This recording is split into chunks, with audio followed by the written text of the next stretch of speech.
안녕하십니까. 오늘은 제 39차시 미장에서 줄론부터 강의를 시작하도록 하겠습니다. 사실은 집사람이 심장 수술을 2년 전에 삼성병원에서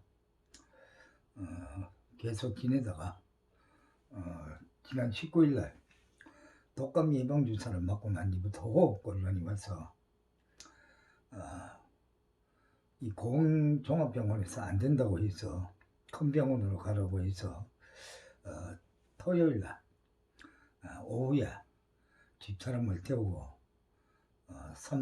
서울 삼성병원으로 가서 응급실에 가서 검사를 받고 일요일 날 어제 낮에 11시에 병실로 옮겨서 입원시키고 삼성병원에는 간병인이 필요가 없습니다. 거기서 다 해줍니다. 그리고 보호자도 별로 필요가 없고, 그래서 집에 닭이라든가 고양이라든가 그다음 들깨 뵐거 뭐 여러 가지 일이 있어서 저는 내려왔습니다.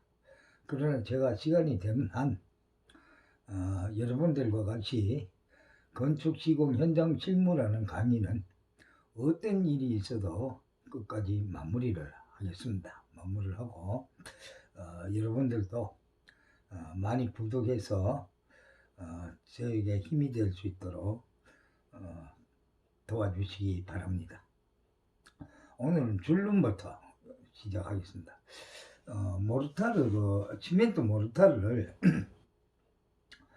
시멘트 모르타르는 우리가 모래하고 시멘트를 섞은 걸 사모래라고 하고, 거기에다 물을 부어서 반죽을 한 것을 모르타르라고 한다고 했습니다. 모르타르는 수축에 따른 그러니까 갈라진 줄눈이라는 게 모르타르의 그 홈을 만들어주는 겁니다. 갈라짐을 고려하여 그냥 놔두면은 미장해놓은 면이 시멘트가 건조 수축에 의해서 갈라지는 걸 고려하여 적당한 바른 면적에 따라 줄눈을 갖다 설치합니다. 현장에서는 대부분 잣대 같은 걸 대고 미장 흑칼로 쫙 한번 이렇게 세로로 긁어서 줄눈을 만들어줍니다. 줄눈의 종류는 특기 시방에 따르며 줄눈대를 갖다 집어넣을 수도 있고, 특기 시방에 정한 바가 없을 때는 누름 줄눈을 한다고 했는데, 줄눈대를 쓸 때는 미리 줄눈 나누기에 따라 줄눈대를 설치하고, 벽, 바닥 등에서 목재 줄눈대를 쓸 경우는 마무리한 후 줄눈대를 뽑아내고 지정한 재료를 줄눈에 다져 넣는다. 저 줄눈에 나무라든가 이런 어떤 줄눈대를 대고 미장을 하고 난 다음에 그 나무를 빼내야 되겠죠. 나무가 벽에 들어가 있으면 안 되니까. 그러면 그 나무 두께가 그 미장면에 박혔던 만큼 홈이 생깁니다. 그 홈을 탄성 버티라든가 어떤 재료를 이용해서 메꿔줘야 되죠. 메꿔주는 거예요. 그러면 그 시멘트 몰타르가 건조 수축에 완충작용을 해서 건조 수축으로 인한 갈라짐을 방지합니다. 현장에서는 줄눈대를 쓰는 것보다는 그냥 흑칼로 갈라놓는 경우도 많이 있습니다. 근데 갈라놨을 때는 도배라든가 마감을 해보면 보이진 않는데, 도장을 하는 경우는 좀 다르죠. 갈라졌는 그 면이 보이게 되니까 도장으로서 깨끗이 마감을 하는 경우는 줄눈대를 대고 그 홈을 반드시 메꿔주는 게 맞습니다. 비드란 건 어떤 게 있냐면, 시멘트 모르타르의 각진면, 그러니까 코너 밖으로 이렇게 기둥 모서리처럼 각이 져서 밖으로 튀어나온 면은 모서리, 면, 부석 등 걸 보호하기 위해서, 이 코너는 어떤 단단한 물체에 부딪히면 그냥 파손이 되죠. 그래서 코너에 비드를 설치하고, 비드의 종류는 비드가 여러 가지 있습니다. 비드의 종류는 특기 시방에 따른다. 비드의 종류로는 모서리용 코너 비드, 단부나 개구부용 케이싱 비드, 걸레바지용 베이스 비드, 조인트 비드 등 줄눈 비드 등이 있습니다. 줄눈에도 아까 줄눈대를 대고 홈을 만들어 놓고 끼와 엮는 줄눈 비드가 또 있습니다. 이렇게 해서 이런 종류의 비드가 있습니다.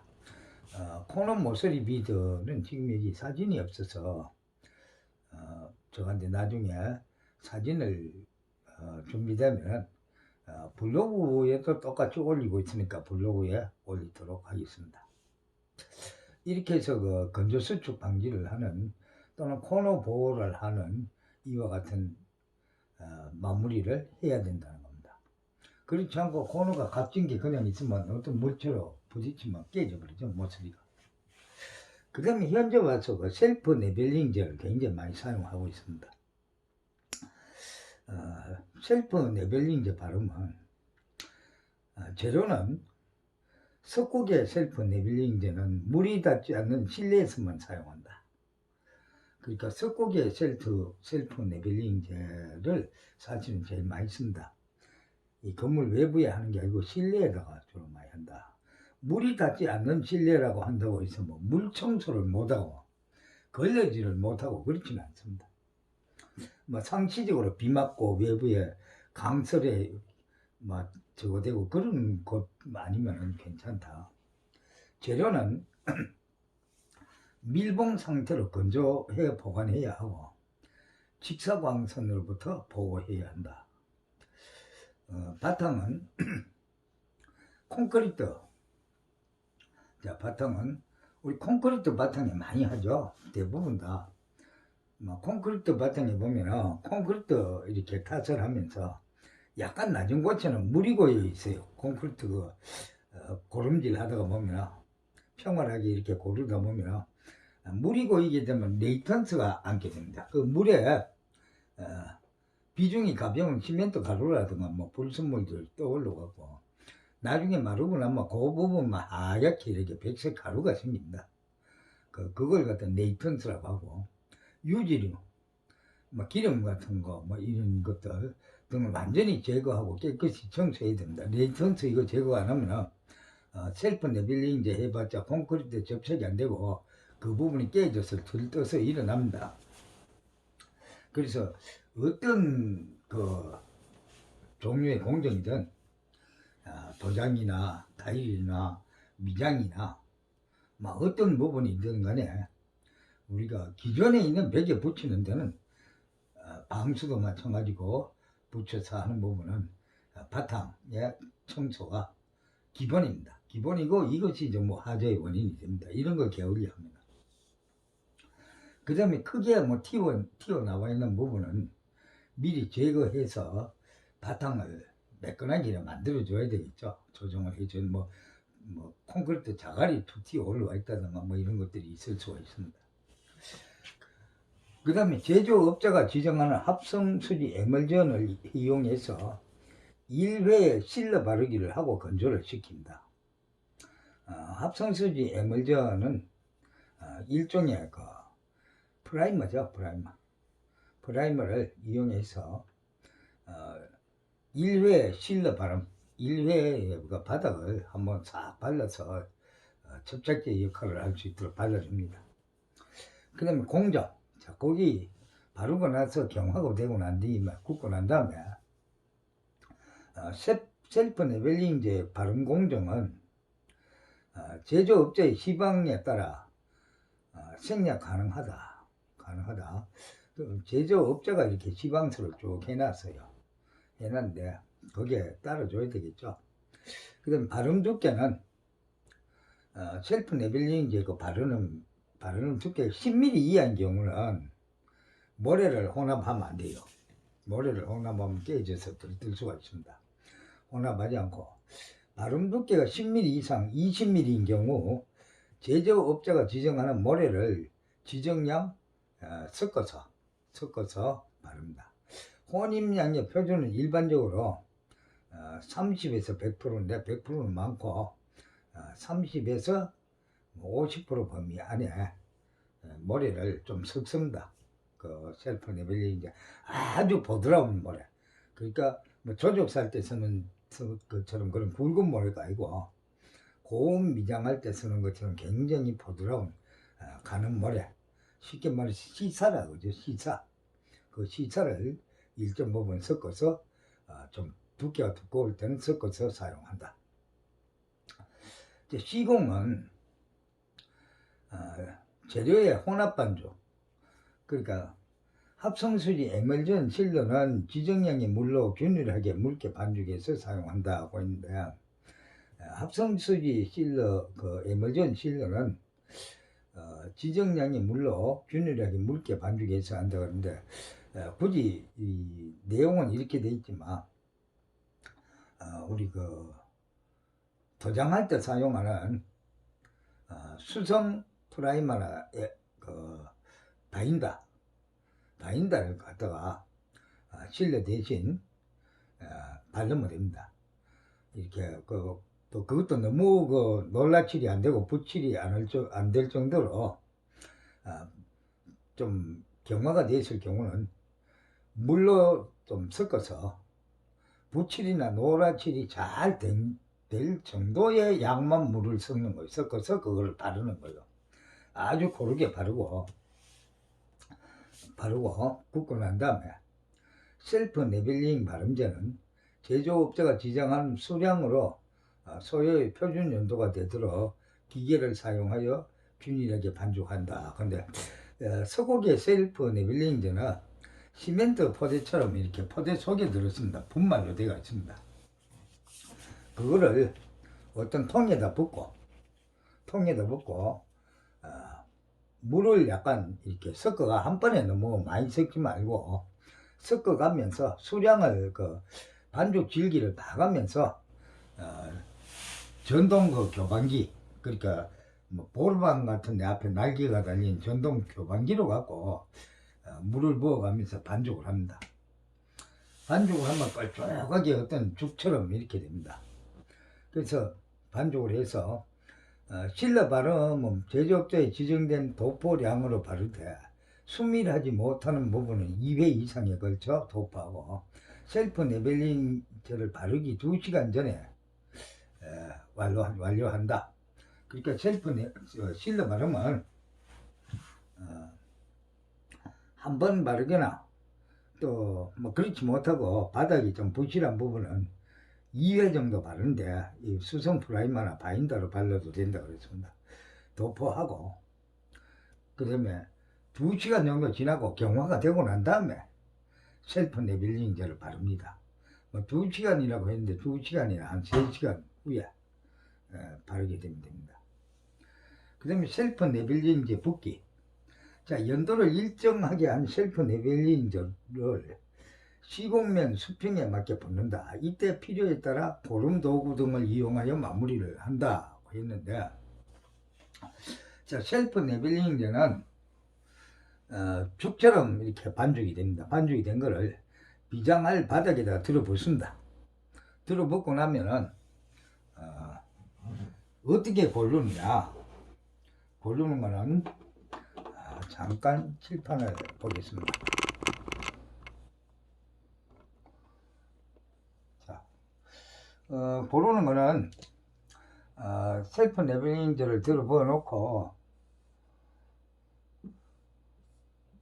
도구가 이렇게 갈고리 형태로 된 이런 자루가 이렇게 돼 갖고 있는 이 자루가 이렇게 된 걸 가지고 쭉 긁어서 고르습니다. 그런데 이 두께가 이 홈의 깊이가 10mm 또는 이 홈의 깊이가 20mm 이런 걸 갖고 쭉 긁어서 이렇게 고르게 됩니다. 고르면은 쉽게 말해서 이런 걸 긁어 고르면은 면이 이렇게 되겠죠. 이렇게 되는데 이것이 쭉 고르고 나면 이게 쫙 내려와서 자동으로 쫙 펴져서 레벨이 딱 맞게 됩니다. 저절로 쫙 이렇게 흘러가서 한 번에 그냥 들어 부어 놓으면 저절로 흘러가는 게 아니고 어느 정도는 골라줘야 돼요.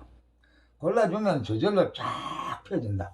우리가 흑칼로 미장을 해서는 셀프 네빌링제만큼 정확하게 수평이 맞고 평활하게 고를 수가 없어요. 그렇게 해서 고른다.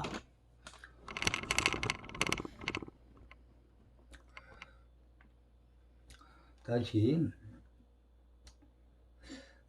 그래서 이런 고름 도구를 사용해서 마무리를 한다. 그 다음에 이어치기 부분의 처리. 자, 한 번에 다 쳐야 되는데 면적이 넓거나 해서 한 번에 다 못 치고 먼저 쳤는 게 굳고 난 다음에 다시 또 나머지 부분을 이어치기 해서 할 때는 이어치기 부분의 돌출 부분 및 기포 흔적이 남아있는 주변에 튀어나온 부위 등을 연마기로 갈아서 평탄하게 해야 됩니다. 그러니까 직각으로 딱 잘라줘야 돼요. 나머지 뭐 먹을 놓던가 해서 이어치기 했는 부분이 뭐 깔끔하지 않고 울퉁불퉁하게 될 수도 있고 먼저 쳤던 거하고 경계 부분이 그 부분은 뭐 그라인더나 이런 걸 갖고 깔끔하게 잘라서 평탄하게 해줘야 됩니다. 그 다음에 기포로 인하여 오목 들어간 부분 등은 덴비빔 셀프 네벨링제를 이용해서 보수를 하면 됩니다. 너무 이렇게 반죽이 물이 좀 많이 부으면 죽처럼 막 이렇게 흘러가는데 약간 덴비빔 하게 되면 덴비빔 하게 되면 흘러가지 않습니다. 그래서 될 수 있는 대로 뭐 그라인더로 딱 이렇게 잘라내는 게 제일 좋습니다. 이어치기 하는 부분. 주의사항은 셀프 네빌링제의 표면에 물결 무늬가 생기지 않도록 우리 대부분 셀프 네빌링제 해놓고 네이버 지식 사이트에 무늬가 올라오는 거 보면 뭐 물결이 생겼다 뭐 이런 것들이 많이 올라와요. 물결 무늬가 생기지 않도록 창문 등을 밀폐하여 통풍과 기류를 차단한다. 바람이 통하도록 창문을 열어놓고 뭐 바람에 의해서 물결이 생길 수가 있습니다. 셀프 네빌링제가 그렇게 민감합니다.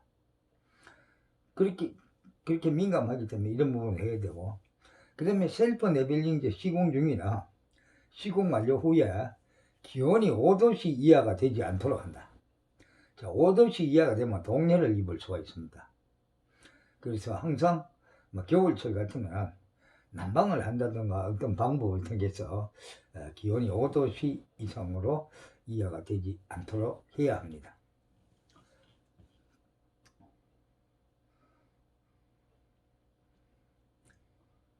그 다음에 미장재료의 적산. 자, 여기는 미장재료의 적산, 일반적인 미장은 전부 다가 우리가 특수한 경우를 제외하고는 시멘트죠. 아까 셀프 네빌링제를 설명을 했는데 그것도 미장이죠. 미장은 미장인데 셀프 네빌링제는 주로 여러분들 카페나 업소 같은 데 가면은 바닥을 셀프 네빌링제로 굉장히 평활하게 해놓고 투명 액폭시라든가 뭐 바닥면이 꼭 유리바닥면처럼 되게 만드는 거 그런 데 많이 사용하는 거고, 일반적으로 우리 방이라든가 벽이라든가 일반적인 미장은 전부 시멘트 몰탈 미장이죠. 자, 그러면 시멘트 몰탈 미장은 바르는 면적 두께 하면은 몰탈 양이 나옵니다. 자, 시멘트 모래의 비율이 사모래를 만들 때 1대3으로 막는다 그랬어요. 혼합한다 그랬어요. 그럼 1대3으로 했을 때 시멘트 몰탈 1루베는 시멘트 510kg 대 모래 1.1루베가 돼야 용적비 1대3이 됩니다.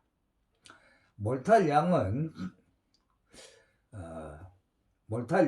몇 루벤지 몰탈 양은 시멘트 몰탈 양 곱하기 시멘트 510 이꼴로는 시멘트 양이 몇 킬로인지 나오고, 시멘트 양은 다시 한 포가 40kg니까 시멘트 키로로 나온 시멘트를 40으로 나누면 시멘트가 몇 포가 된다는 게 나오게 되어 있습니다. 그 다음에 시멘트 몰탈 양은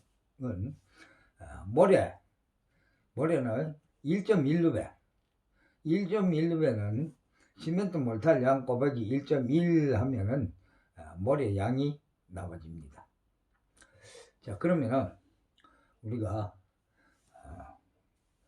칠판을 잠깐 한번 보면서 설명을 드리겠습니다.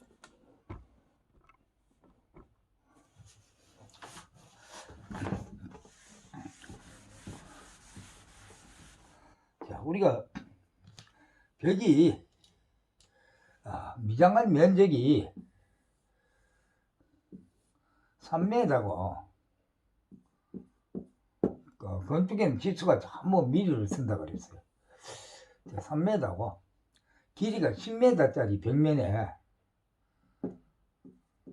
10m짜리 벽면에 미장을 하는데 두께는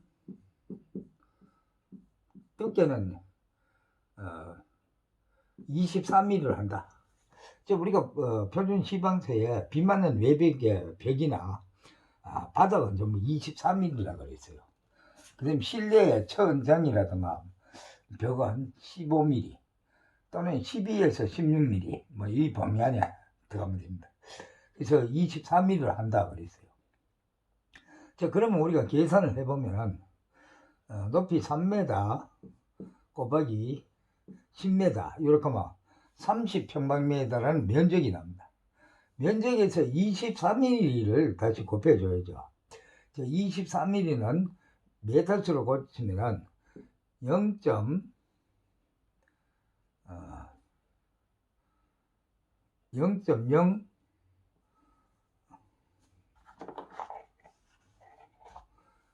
0.024죠.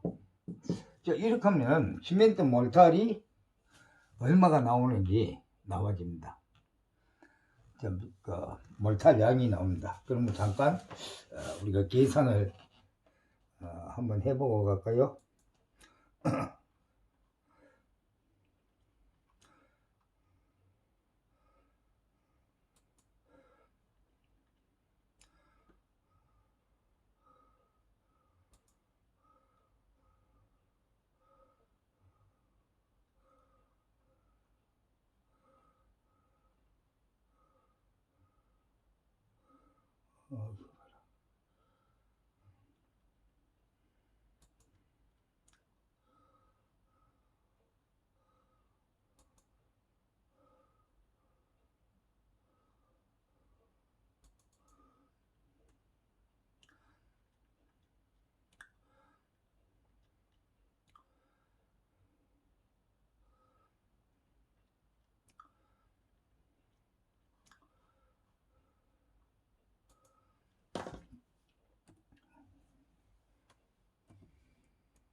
그러면 몰탈 양이 0.72입합니다.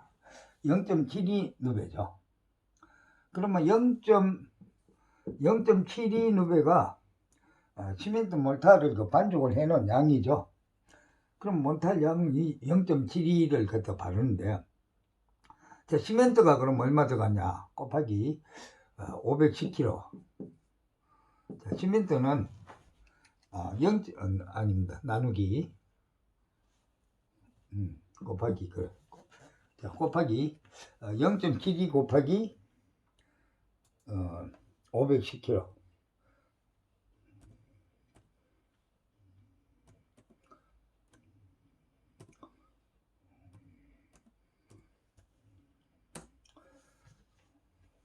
자, 367.2kg 나가죠.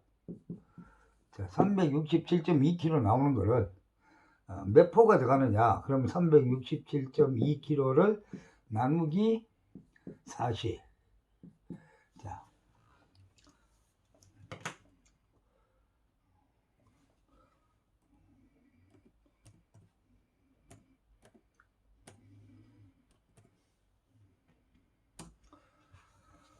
어, 9.18포인데 9.18포.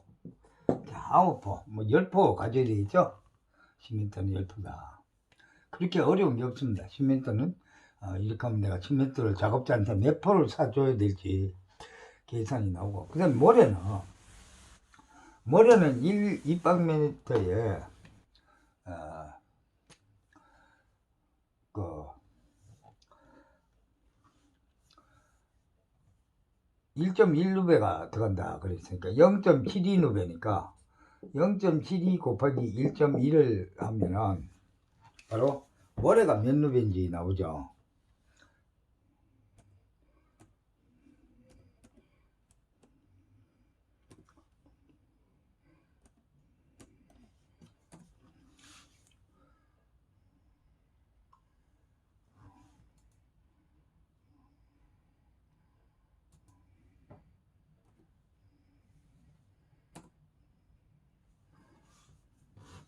모래는 0.792루베가 나오죠. 모래 양이. 이 정도면 어느 정도냐. 보통 우리가 1톤차로 골조적인 모래 사러 가면은 1톤차 한 차에 그 소배를 퍼주고 1루베라 그러는데, 사실은 그 1톤차에 1루베를 못 실어요. 모래 1루베는 약 무게가 1.6톤 정도 나옵니다. 그리고 부피로도 그 적지 않으면 가득 차도 밖으로 흘러내립니다. 그럼 1톤차에 우리가 보통 한 차를 실으면 얼마 정도 실나, 0.8루베 정도 실습니다. 그래도 1톤이 좀 넘어요. 그렇게 싣고 다니는데, 그 1톤차 한 차를 갖다 사다 주면 딱 맞네요. 이렇게 해서 우리 시멘트 모래를 계산할 수가 있겠죠.